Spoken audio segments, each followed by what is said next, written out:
ఇంకొక ఇన్సిడెంట్, గుంటూరు జిల్లా పొన్నూరు నియోజకవర్గం. ఇది నిజంగా చాలా దారుణమైన ఘటన. ఇంకొకటి ఈ మధ్యకాలంలో మన కళ్ళు ఎదుటే జరుగుతూ ఉంది.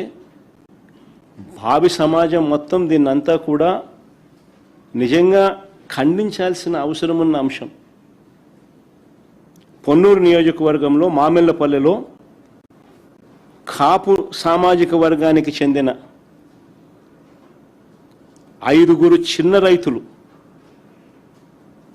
తాము పండించిన పంటకు, మొక్కజొన్న పంటకు రేటు లేదని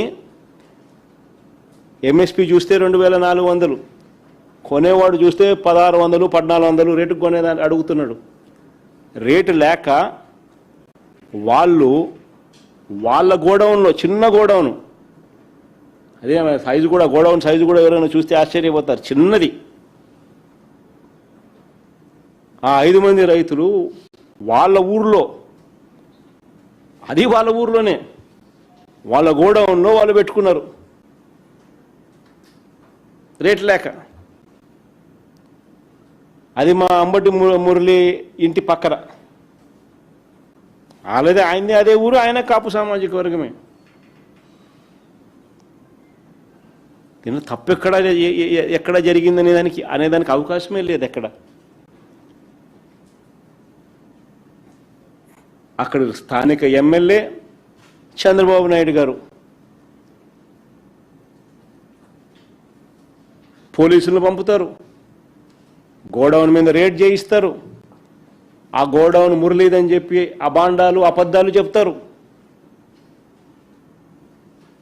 ఆ గోడౌన్లో చివరికి వైఎస్ఆర్సీపీ జెండాలు కూడా ఇల్లే తీసుకొని పోతారు. అవి కూడా వీడియోలో దొరుకుతాయి. ఇల్లే వైఎస్ఆర్సీపీ సంబంధించిన కండువాలు, ఇటువంటి జెండాలు ఇల్లే పెడతా ఉన్నారు.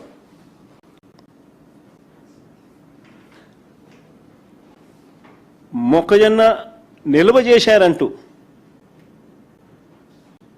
గోడౌన్ సీజ్ చేసినారు. నాకు ఆశ్చర్యం అనిపిస్తుంది. సీజ్ చేయడం ఏంది స్వామి? రేటు లేక పెట్టుకున్నారాడా? నువ్వు రేటు ఇచ్చి తీసుకుంటావేమో, బంగారంగా తీసుకోరాదు. వాళ్ళు అదే అడుగుతా అన్నారు. వాళ్ళు దాన్ని ఎందుకు కొనుక్కుంటారు? కొనుక్కొని ఏం చేసుకుంటారు? వాళ్ళు నిల్వ చేసి ఏం చేసుకుంటారు దాన్ని? నువ్వు 1400 ఇస్తున్నావు కాబట్టి 2400 రావడం లేదు కాబట్టి వాళ్ళు గోడౌన్లో పెట్టుకున్నారు.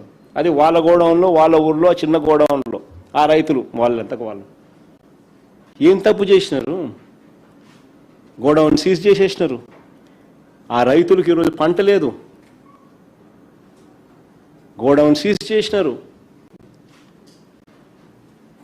వైఎస్ఆర్సీపీ నాయకులు పోతున్నారు, గోడౌన్ చూస్తున్నారు.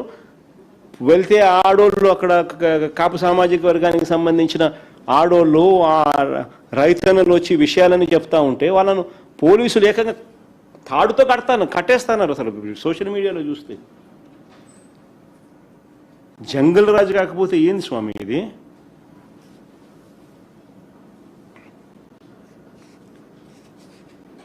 దొంగ కేసులు, తప్పుడు సాక్ష్యాలు,